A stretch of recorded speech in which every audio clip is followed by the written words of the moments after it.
My name is Frank Martinez, and I am doing a teaching presentation on cognitive psychology with Eastern New Mexico University in Portales, alongside Dr. Bond in senior seminar psychology class.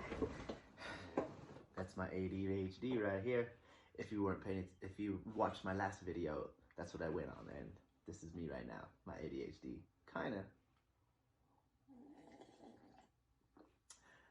I also like bottomless hugs, bear hugs, after drinking hot cocoa. Okay, let's get back to the focus. Why do you want to know about cognitive dissonance? Distress, in other words. Cognitive dissonance, another word for that is distress inside. Why do we need to know about this? Well, it's as basic as the need for safety or the need for satisfaction, satisfy a hunger. Consequently, when we have this distressing tension inside of us, it motivates us to change one of these four factors, which is a belief, value, attitude, behavior. Ultimately, the deeper the investment is in an issue and greater the discrepancy between between two or more of these factors, there's going to be a higher magnitude of distress that we are going to feel on the inside. Let me give you an example. How are you going to feel if you don't pass this class?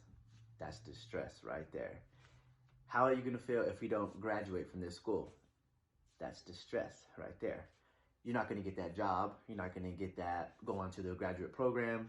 We're not going to get the money. We're not going to continue getting our scholarship. There's many other things. Think about if we don't get our grades in this class or pass and get an education and graduate.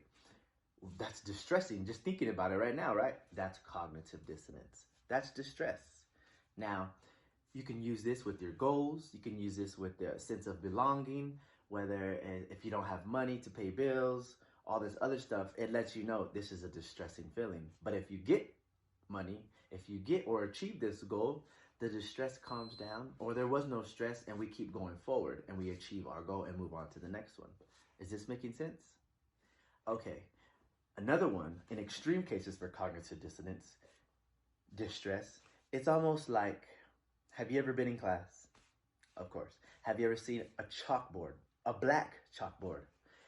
Well, have you ever had that feeling where we get that cringing feeling when somebody's fingernails is scraping on that board and we're doing everything we can and anything we can to get away from this awful sound? Have you been there? Have you responded this way? That's cognitive dissonance, the distressing feeling internally.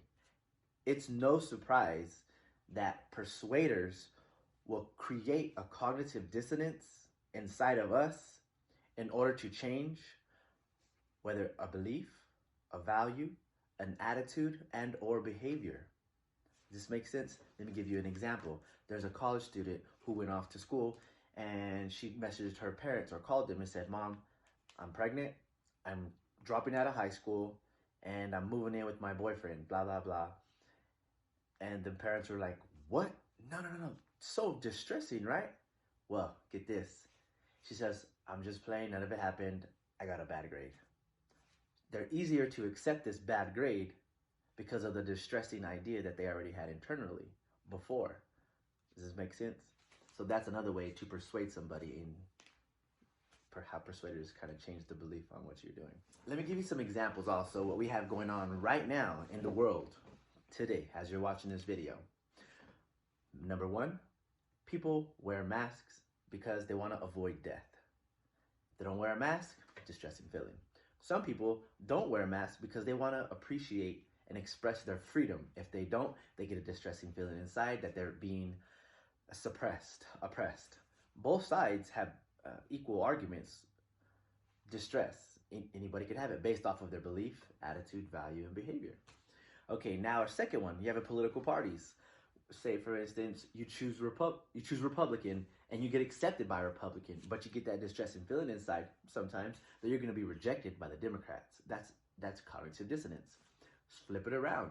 You want to choose to be a Democrat. You're going to be accepted by the reference group in all of the Democrat area, and the terms that they do, rituals and whatnot, but you're going to get rejected by the Republicans. You're going to feel a distress and feeling. Sometimes people don't, some people do. Or even get this one. You don't get any of those, you don't vote, you don't do any of those, and you pick your own party, an independent party. You're going to get accepted by this independent party, and people will like you in that reference group, but get rejected by all those other political parties. This is cognitive dissonance that most people are going through, which is why it gets distressing at a time like this. Having two beliefs, two values, two attitudes, and or two behaviors that are clashing. There's a discrepancy between one of those. Here's a good one right here. Relationships. People want to commit. Why do they fear commitment? Because they fear being abandoned. They feared being cheated on. They feared being abused. If you commit, that's what you risk getting into. People have done it before and people haven't. This is the cognitive dissonance within. Now get this. You also have cognitive dissonance with drinking, doing drugs, sex, porn, gambling, money, shopping, work, school, you name it. Every single one of those. Even food and health and fitness. We're going to get cognitive dissonance and distress with all those. How do you even feel right now about me even saying about any of these terms? Right now you're feeling cognitive dissonance. What is cognitive dissonance? I haven't even got to it yet. Cognitive dissonance is a theory, and it was brought together by Leon Festinger in 1957. Cognitive dissonance can be defined as a tendency to perceive a belief, value, attitude, or behavior in ways that are distressing because two or more of these factors, which is beliefs, value, attitude, behavior, they are contradicting one another. This is cognitive dissonance. Now think about jobs out there that have to deal with cognitive dissonance. You have politicians, you have peace officers, you have government officials. Not even in the government, you also have jobs out there that are trying to please customers for customer service. We have families with say for instance, the parent is trying to please one child and the spouse at the same, the significant other at the same time, or vice versa. Here's a good one. When you're walking on eggshells, this is another cognitive dissonance in a relationship. Where else are there so many cognitive dissonance that you can think of right now? Sports. There's so much going on. All right. What do you want to do about this when we come about cognitive dissonance? Well, here's one of them. First thing you want to do when you're feeling this is you want to accept it. Because the more we resist it, the stronger that distress is going to get. Even if it's distress, just accept the distress. Second, we have to figure out what habits that we have, what we want to do, what kind of habit we want to make. We get rid of the other bad habits. Is this making sense?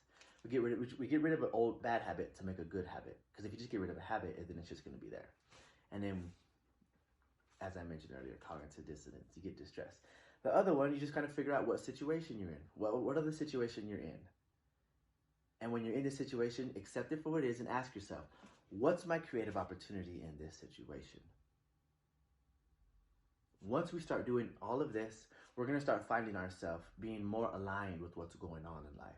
We're going to feel a little more comfortable, a little more confident taking a test, confident taking an exam, confident asking that girl out, confident in talking with your boyfriend, confident in talking with your boss, confident in asking the teacher a question, confident when we're coming up with going out in public, going to work, taking on that new goal, taking on that new risk or that fear, confronting that fear you've had. When you're aware of all this cognitive dissonance, this is what we have. And this is what you'll be feeling like. Thank you for watching this. Again, my name is Frank Martinez on Cognitive Dissonance with Eastern New Mexico University. And psychology is where we are studying today with cognitive dissonance. Make it a beautiful day and happy holidays and a happy new year to you and your family.